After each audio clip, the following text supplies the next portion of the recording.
Welcome to Beyond Sight, a BISM podcast. I'm your host, Kwalik Ford, and I am ready to take you on this journey through discovering the stories, the impact, and the empowerment that is found within our blind community here at BISM and beyond. This podcast is sponsored by donors like you, listeners like you.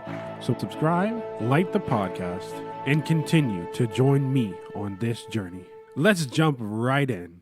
Hello and welcome back to the Beyond Sight BISM podcast. I'm your host, Kwalik Ford, and I'm super excited to have not one, not two, not three, but four wonderful guests with me here in the month of November. I want to first go around and have them introduce themselves and tell you what their role is. So first, we will have Tom Owen. Thank you, Kwalik. I am Tom Owens. I am the state sales manager here at Blind Industries. So thank you. I am Laura Shore, a sales rep at Blind Industries. Awesome. And then we have Lisa.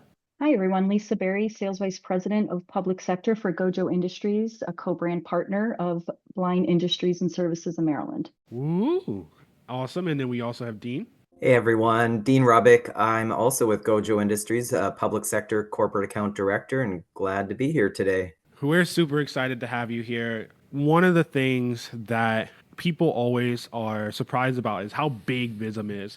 Not just as a building, because we have a very huge Baltimore plant, but as a company, and being able to bring our partners in and have them on our podcast in our first season is super, super exciting. So thank you, Lisa and Dean, for joining us for this opportunity. Tom, Yes, you, I believe, I'm pretty sure that you, sir, are the most senior member of this here podcast, meaning that you've been at BISM the longest. Tell us about how you got started here at BISM and what that looked like. And yes, you are correct. I am the most senior of most people. Well, I started here in 1996. I started here as a travel instructor in the ITR division, the Independence Training and Rehabilitation Program. So I taught travel, cane travel, for 7-8 years. And then I moved into the sales department as a sales rep. The reason I did that is twofold. One is I was starting to lose a little too much of my hearing to remain a travel instructor. As a travel instructor, you have to keep your ears open for your students and what they're doing and how they're doing within the field.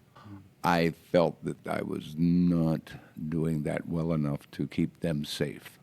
Didn't care too much about myself. I worried about the students more so than anything. And secondly, being in that type of department, back then funds and grants and things were not there. There wasn't enough money to do the things we wanted to do. We were a very small department back then, a total of 6 instructors. Oh, wow. Now that the program has grown quite a bit, but I moved into sales to help generate more revenue. I wanted to generate more revenue for the ITR, and that's what most of our profits go to at Blind Industries is the ITR program. It is over $2.6 million a year now. Wow. So that requires quite a bit coming right off the top at Blind Industries. So that was the whole purpose of me moving into that realm. So that's where I am now, and I just was made state sales manager back in July of this year after being here for almost 26 years. So it's been quite the journey and a very rewarding journey. Wow. 26 years. I'd love to say that I've been here for 26 years and in 23 more years. So that's really awesome because thinking about that transition, if you haven't watched episode 1 of the BISM podcast, you should. And you should know, if you did watch the first episode, that upward mobility, transitioning people from one space within BISM to another space is always what we're looking to do. And Dr. Goss talked about that in our most recent episode, episode 3. And so it is always really impactful for me to be able to see that was happening years ago and it's still happening now. It took a little while. It took a little while. It took a little while. When you think about back then, Kwalik, things weren't as easy. Let me just put it that way. Between computer access, and things of that nature that you need when you move into the professional side. Things weren't exactly as good as they could have been, Yeah. but things have changed drastically over 15 years. So Awesome. That's really awesome. Tom, do you know when you started working with Lisa and Dean? when I started working with them, Yeah. I would say it was probably 2014, 13. So it's been a minute, wouldn't you say, Lisa? Absolutely. Yeah, I was going to say at least about 10 years now. Yeah. Wow.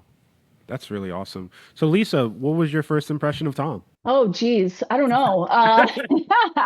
No, Tom has always been so passionate about the program. To be honest, it's one of those things where when you meet someone that really truly supports the program, is passionate about it, and wants to drive towards the mission. And Tom is that guy. Since I've known Tom, he's kind of been in more of a sales role. And I say that because from the minute that I met him, he sold the program. He wanted everyone to understand the importance of building blind hours and putting folks to work and training on skilled labor and all of those wonderful things that the BISM program does. And so that was my first impression of Tom. Wow. That's awesome. I'll send you the check later, Lisa. I love that. I love that. We have one person who transitions from ITR to sales, and next to you, we have another person that did this. Someone I'm still sad not to see in ITR every day. But Laura, tell us about your transition from ITR to sales and what that has been like for you. In ITR, you're teaching those life skills and different things like that. You're an instructor. You're teaching people how to live their best life being an independent person, what works best for them. So when transferring over to sales, what I realized it's I'm mission based all the way first, because like Tom said, our revenue that we create goes back to our programs in ITR. But the better way of I looking at I still never stop teaching. I'm still an instructor. I'm just doing it in a different way. So now when I'm going out, I'm promoting BISM and our products and the wonderful things that we do here. It goes all back full circle to everybody who is blind in this organization, and also to our partners and things like that, because we need all those things. We need to encompass and have that type of ecosystem. In that sense, we thrive off one another. We help one another out. And that's what I spread out to customers and people that I'm working with. They're understanding what we're doing here in blind industries and the impact that that has on the blind population. Yeah. So I absolutely love it. I'm just teaching in a different way. So it really is rewarding. I'm absolutely enjoying it immensely. That is awesome.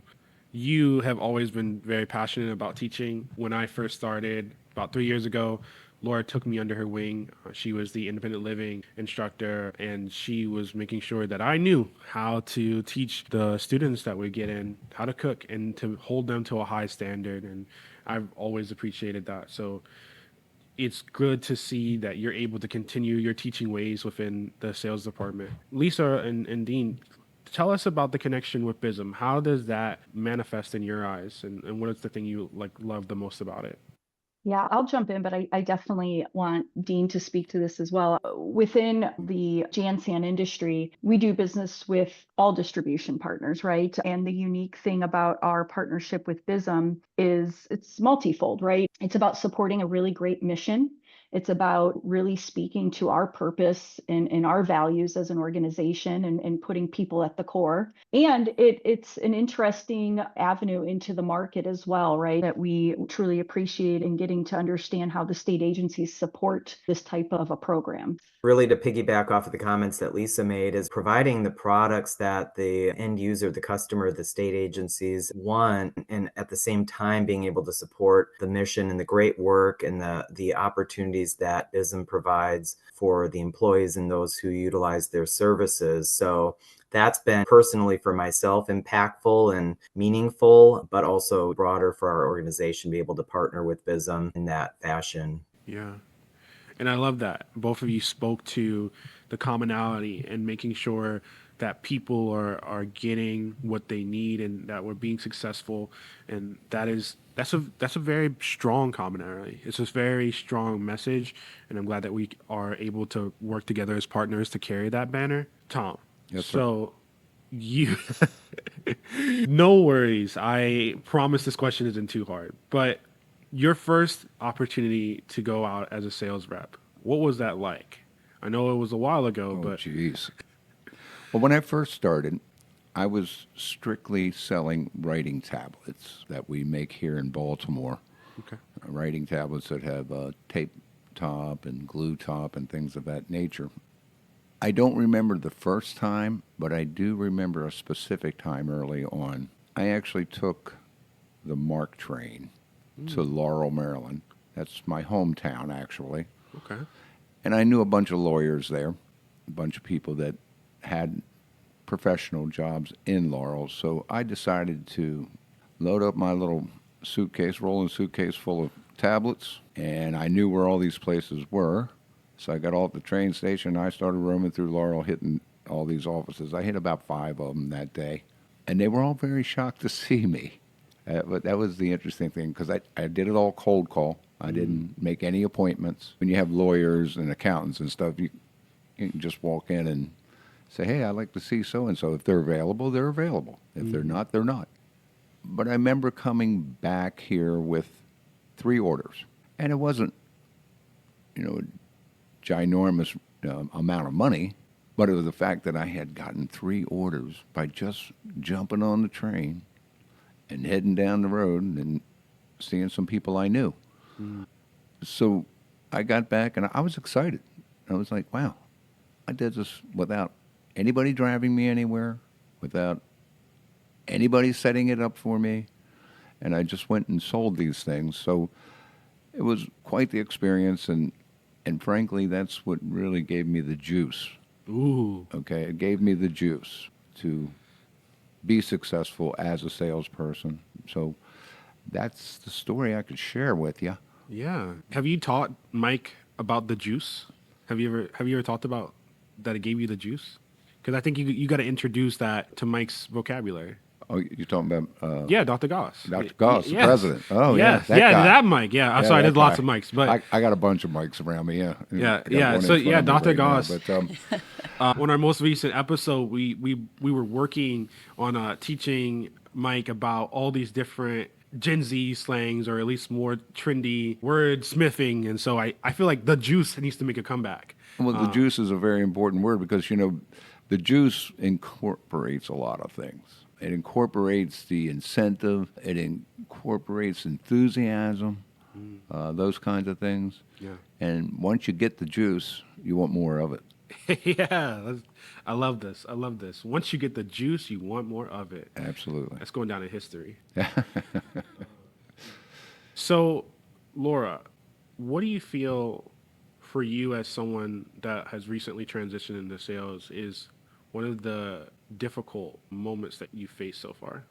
That's kind of hard. I'm just a person who kind of goes with the flow when it comes to certain things like that. But honestly, as of right now, I haven't really had a whole lot of those moments. I have a great team around me, and that has to do with a lot of that. So when I have questions or need information, I have Tom, I have the whole sales crew, I have customer service, I got folks like Gojo. So if I have a question about a product or anything like that, these folks are really here to help me through and gain that information.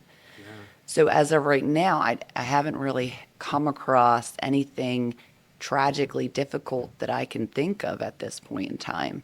It's like I'm still very much in the learning. I've only been doing this, a handful of months now. So he calls me the rookie. I'm the baby of the group right now on our team, which is fine. Baby crawls and then they walk and then they run. Hey. And I'm skipping the crawling part.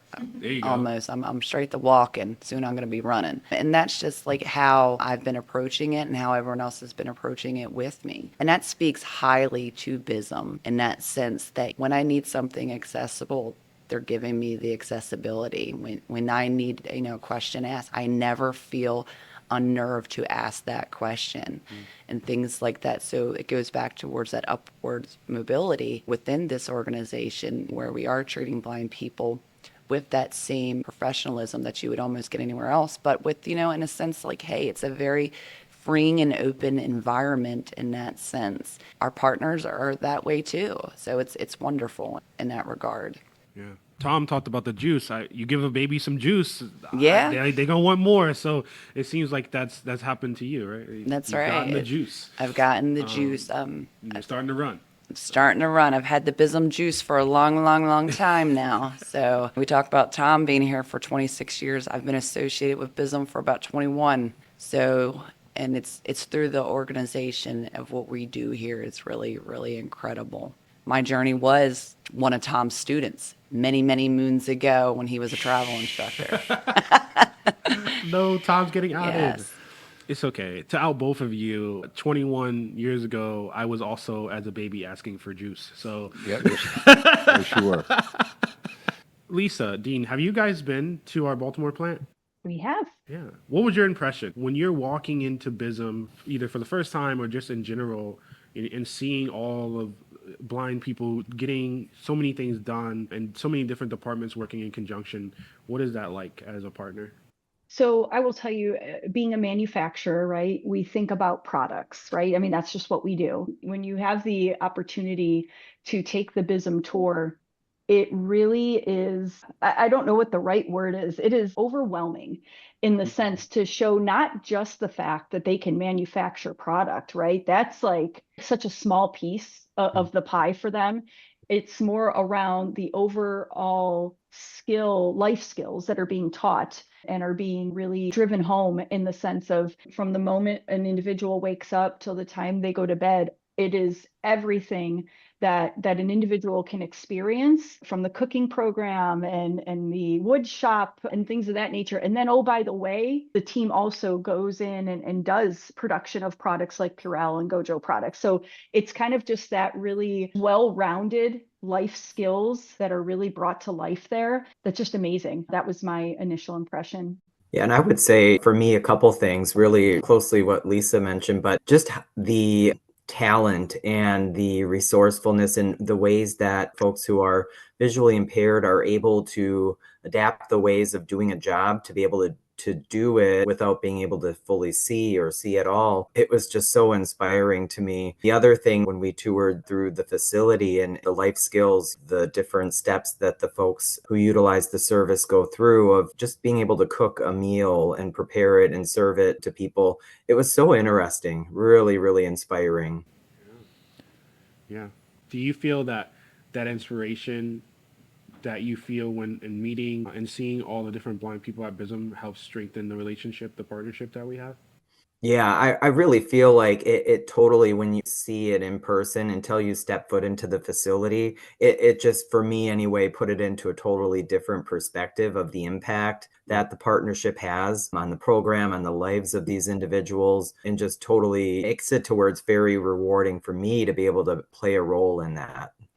Yeah. And then Lisa? Yeah, absolutely. In fact, we were able to bring our leadership team to BISM and they did a similar tour, right? And a couple of the folks hadn't been there in a few years. And not only was it just inspiring, but also the progress that the BISM team has made since some of our folks had been there in the last few years, and just the different skill sets and the different levels of life skills and what's being brought to those folks every day was extremely inspiring.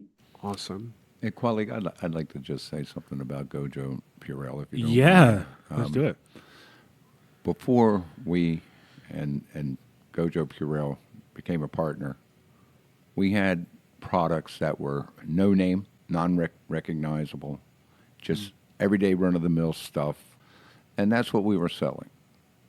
It did fine. It did well.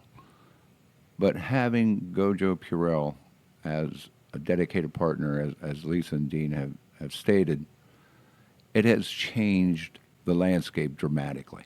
We now have a recognizable partner that we manufacture their products here at Blind Industries, and we can go out in the field and say, we sell Gojo, we sell Purell, and everybody knows those names. The no names, like, what kind of soap is this? Well, it's da-da-da. Well, I've never heard of that. Yeah. And neither have I. So I'm selling it to you anyway. But having Lisa and Dean and the whole Gojo Purell company partnership with us has changed the game big time.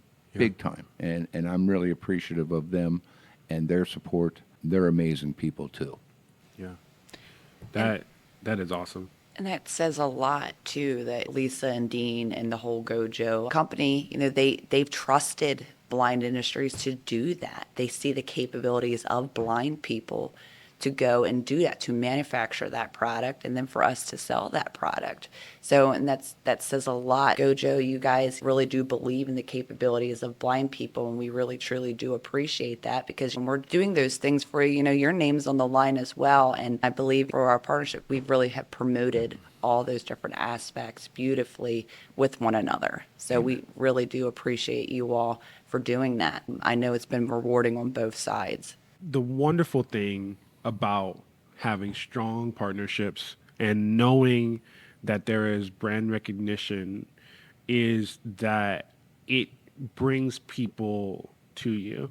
Like Tom said, thinking about the fact that a blind organization that is promoting independence, that's promoting upward mobility, that's promoting getting blind people into jobs, has a connection as strong as Gojo, and our connection is outstanding. For me, working on the ITR side and learning that and being able to know that we've got some really powerful and amazing partners that are supporting us, that are sponsoring our events, that are with us shoulder to shoulder every day it's impactful. And it's impactful to our students, it's impactful to our employees. And I know that is one of the reasons we wanted to have Gojo on the podcast, is so that we could get their side and learn about the connections that we're forging. It's wonderful to know that they're coming into our facilities and they're like, whoa, look at this.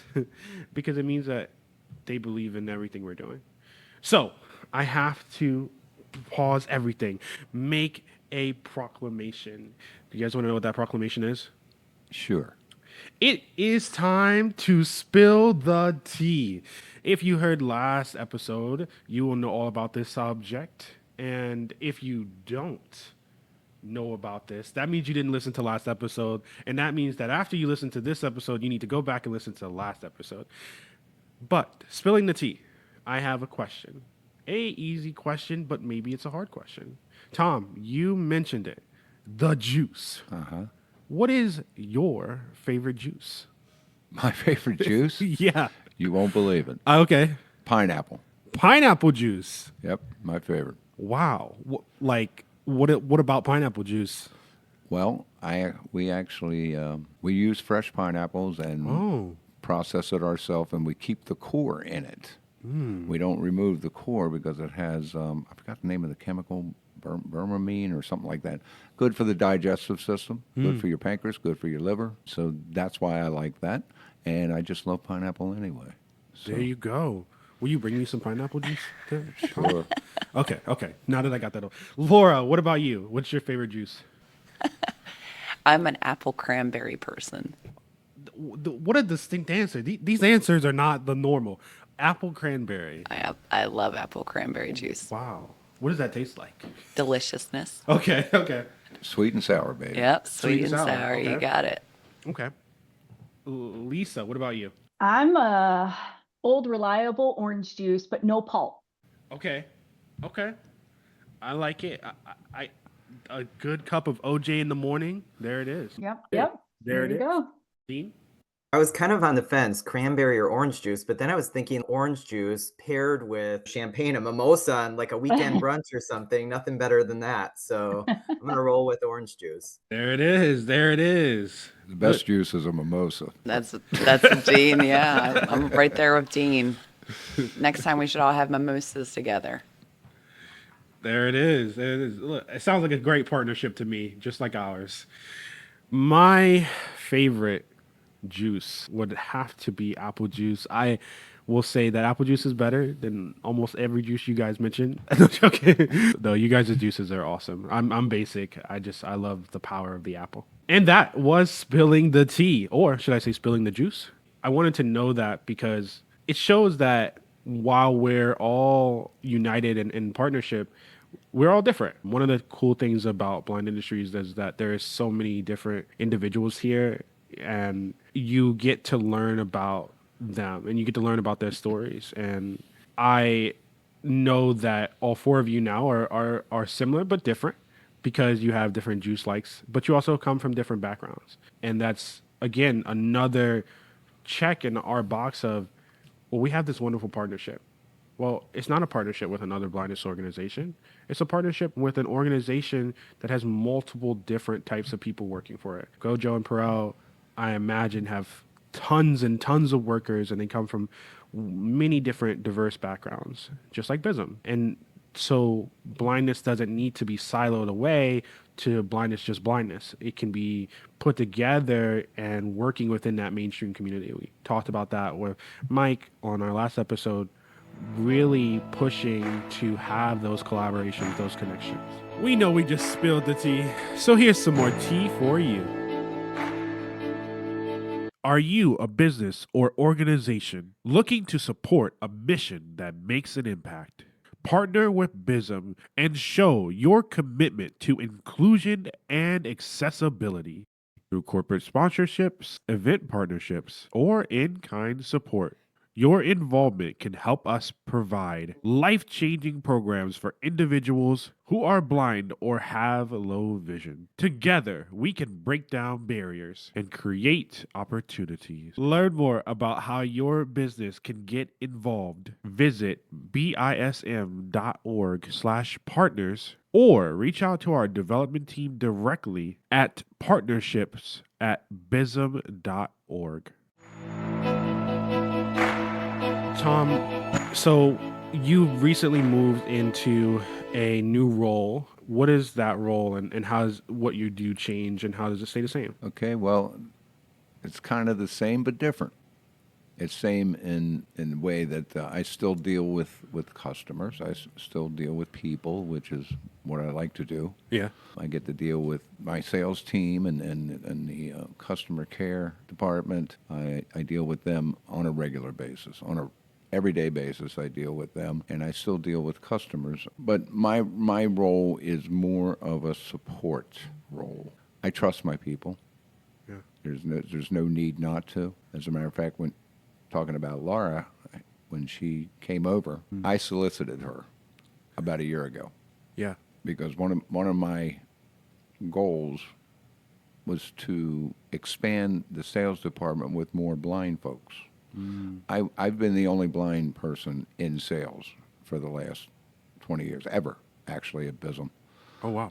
I was the only blind salesperson ever. My goal was to expand that because in the field, you can talk the game and walk the game, but if you're not actual blind person and your customers don't see blind people, then it's a faraway fog that you're seeing.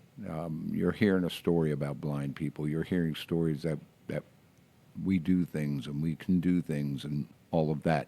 It's very important that the customers actually get to meet a blind person. You'd be amazed at how many people out in the field have never, ever met a blind person. So the more blind sales folks that we can put out in the field, the better the story is told because it's coming straight from the horse's mouth.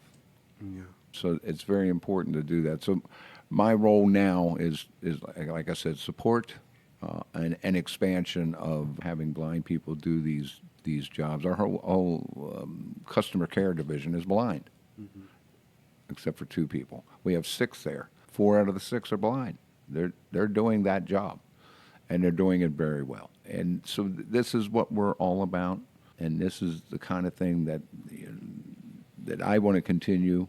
I'm not going to be here forever, obviously. I will retire at some point in my life. Oh, no. I may be 90, but I'll still do it.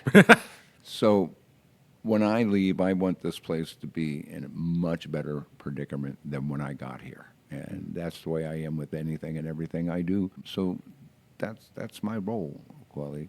Yeah. Lisa, when you think about Gojo and you've been working with Tom for 10 years, do you ever wonder about how the impact of getting to see a blind person changes your perspective versus if you had just met someone that was sighted and they told you about blind industries? It's a good question. I'm gonna back up for a minute. I mentioned earlier that working with an organization like Blind Industries and Services in Maryland really speaks to our purpose and our values.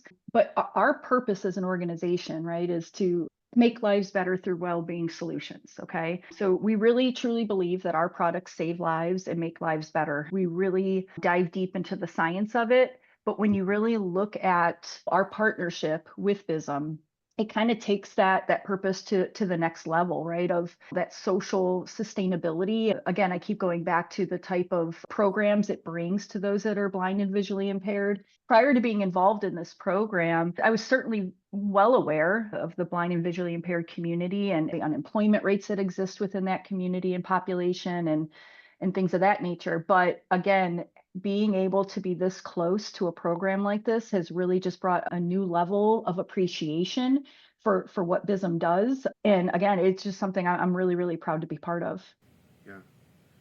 And I'm glad that you were aware of that, because there's so many people who aren't aware of that. And so I'm glad that you were aware of it. And then when you actually got the opportunity to work hand in hand with an organization that is blind forward, you took it and ran with it, and can see the impact, and are helping to grow the impact. I do know that you have to leave us a little early, and so I do want to say, Lisa, thank you so much for coming. It's been great hearing from you. I know Dean will be here for the rest of the wild ride, but I want to say thank you. No, thank you so much for having me. Appreciate the opportunity. Take So, care, guys.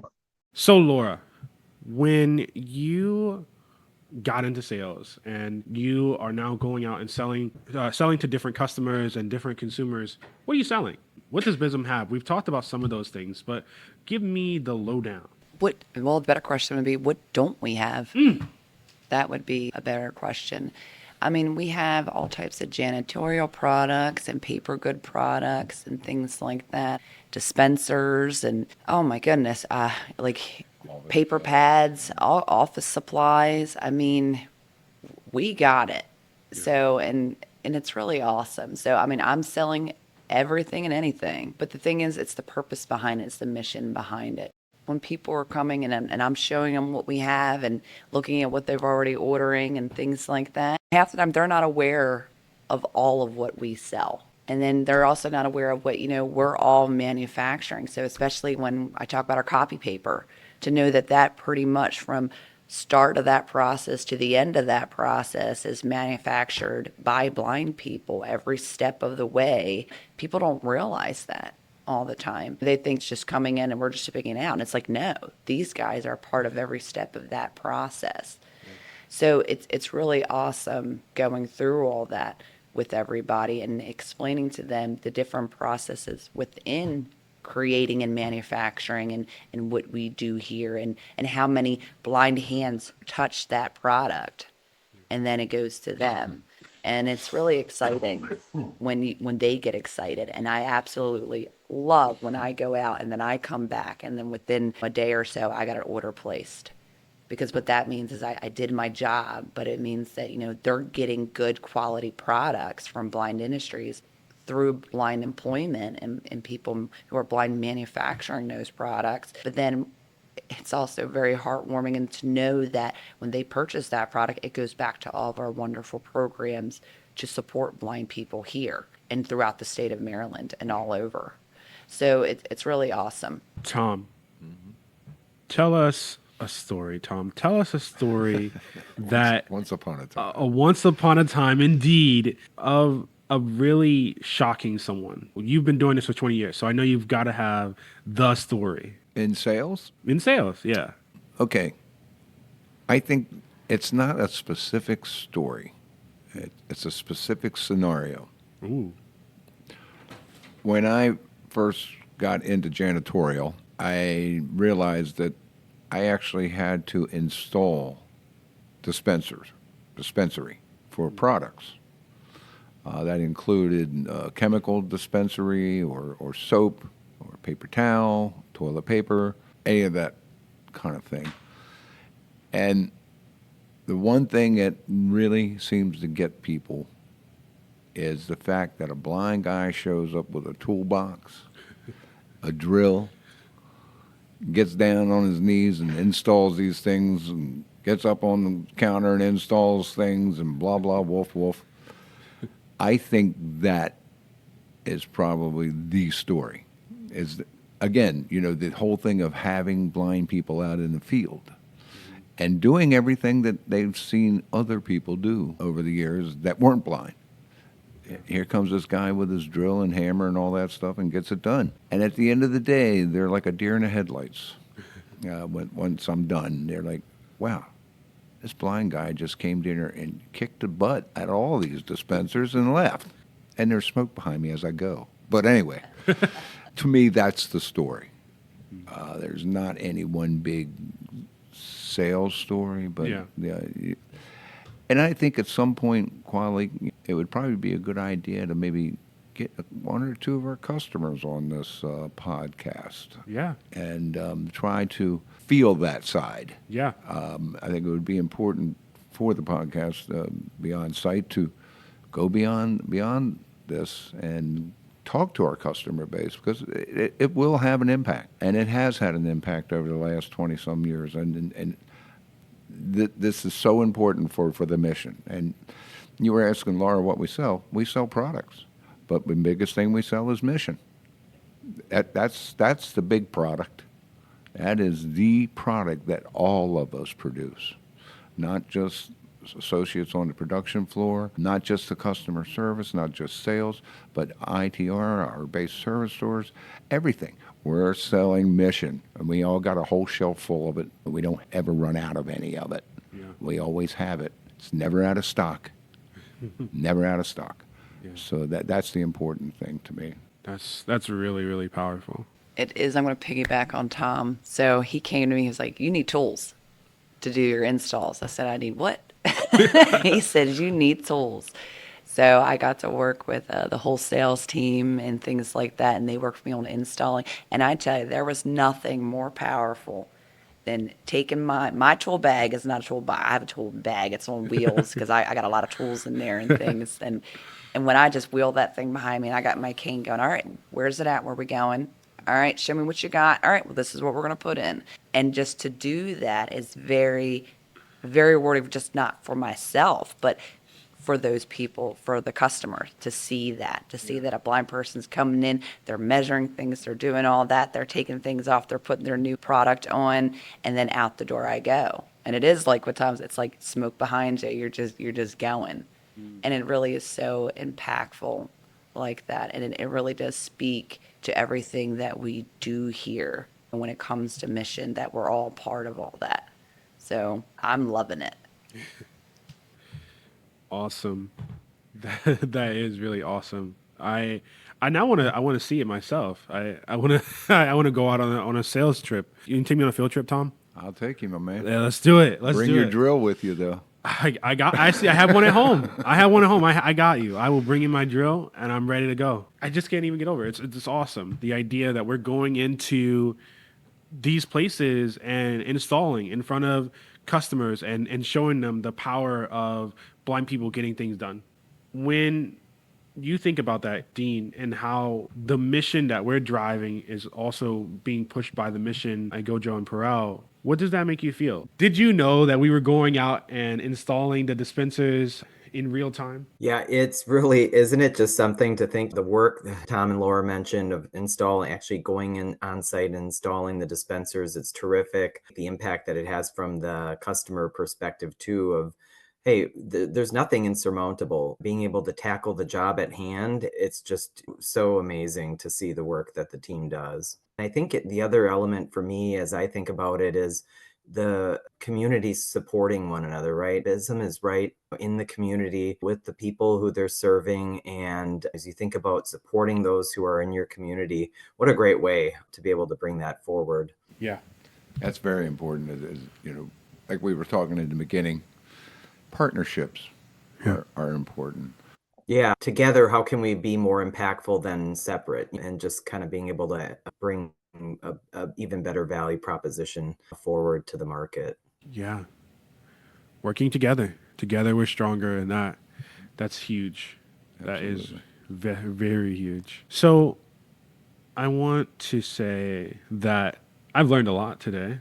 And I know that the listeners of our podcast are also going to learn a lot, because as we are going through the podcast and laying out the different parts of our company and different people within our company, there's so much to learn. There's so much to unpack. And it's really something that can't even be done in a 1 hour podcast to really talk about all of BISM. Even when we're spreading it out, there's so much new information that we get to bring out and to show. And I really am excited to continue that path. You know, Tom, you talked about getting to the customers. I definitely want to do that. I definitely want to talk to the people who got to witness Tom with his toolbox, or witness Laura with her tool bag, and see what they're thinking. As we conclude, I want to get final thoughts from you. And one of the questions in particular, Dom and Laura, I want you guys to answer is, how does this manifest as independence? Like, what does independence mean to you? And then how does your role at BISM really get to show blind people being independent? I think it's very evident, but in a way, it's really unique because you guys are having independence in different ways. When as an instructor, and when we'd have tours come in, and I would tell tell the students, and then it's the same way I feel now. Independence is like your DNA. It's different to everyone. Everyone has its own version of what their independence looks like. But the great thing with Blind Industries is that to work with a place that does make things accessible, when as far as computers and having the technology and things like that, speaks a lot, because I use the computer every single day, all day long, and going through our training programs. I did that as a young person, to have the independence and have an instructors who gave me those blindness skills to be an independent adult. It says a lot. It's full circle. I was a student, and then I went to an employee, and I actually started in our sewing department where they made the machines accessible there. And then I went over to ITR, where I became an independent living instructor and learned a ton. And then went on to being a program manager in ITR to sales. And then throughout the way, I've learned a lot. Through each and every step of that process, independences look differently. Because it's what I wanted to be. And it's what BISM allowed me, in a sense, and gave to me to do. So it was great that they grew with me along the way, but gave me the skill sets and the talents and the ability to strive in that atmosphere. And I think that's like that for anybody. So your independence is what you want it to look like, what you want it to be, and how are you going to go after doing it? Yeah. It's very important what you said there, Laura, that independence is an individual thing. It's a very individual thing. There are some people that do things differently than others. In my case, I went blind after age 11, and my independence started out pretty darn quickly. I became quite rebellious. My mother tried to coddle me and things of that nature. I wasn't going to have any of that. My father and all of his brothers and grandfathers were all firefighters and craftsmen. So I grew up in a fire hall with a hammer and a saw. So that was instilled in me very young age. So I credit that for being able to deal with going blind and going forward in life. And as I grew, I started businesses when I was 18, did a lot of that, went to college, all kinds of things. And as Laura said, as you move along in life, independence changes. How the demands of life forces you to change. The different things that you have to do in life forces you to evaluate your approach to independence, evaluate how you want that to look for your own sake, more so than outwardly.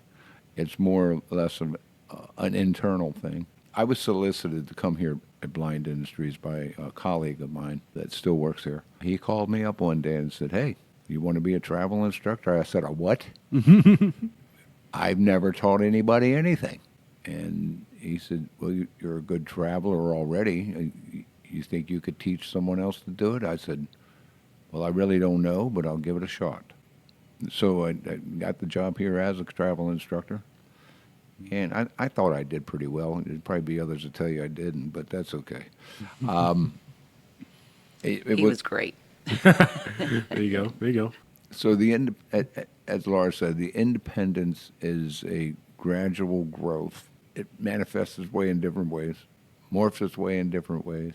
And being as old as I am, I'm sure my independence will change as I get older. I may need more, or I may need less, depending on what situation I'm in. I'm moving to Delaware, so that's going to be a change. Do I know what I need? Not yet. Not yet. I know where I think it should be. I know what I think I need to do remain independent, Yeah. but that may change. And I don't know what that is yet. So independence is an everyday chase. I love that. Both of you had wonderful answers. And when I think about my path getting to this point, being able to be the host of this podcast, being able to teach students every day, I think about how that was, just as you said, Tom, an ever evolving path. It was a path that took me up and down, left and right, and loop de loop. But my tenacity to get to a point where I felt comfortable and being able to adapt and learn, and most importantly, being given opportunities. When I first started at BISM, it started with an email.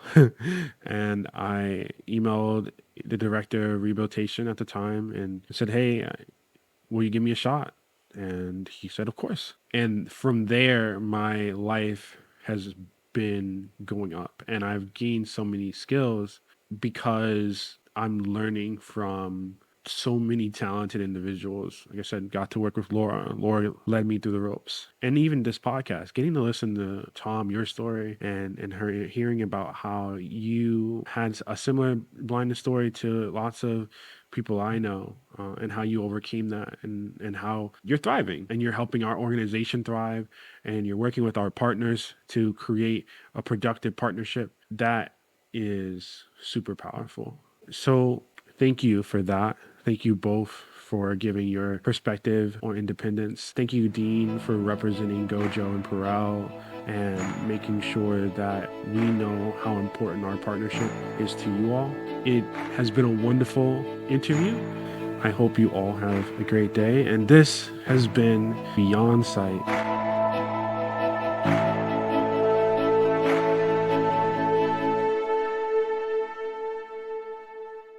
This podcast is brought to you by ShopBISM, the retail division of Blind Industries and Services of Maryland. We offer essential items such as janitorial supplies, office products, safety gear, and personal protective equipment. Our items are produced by blind employees, which supports BISM's mission to empower individuals with vision loss. For more information, visit www.shopbism.org.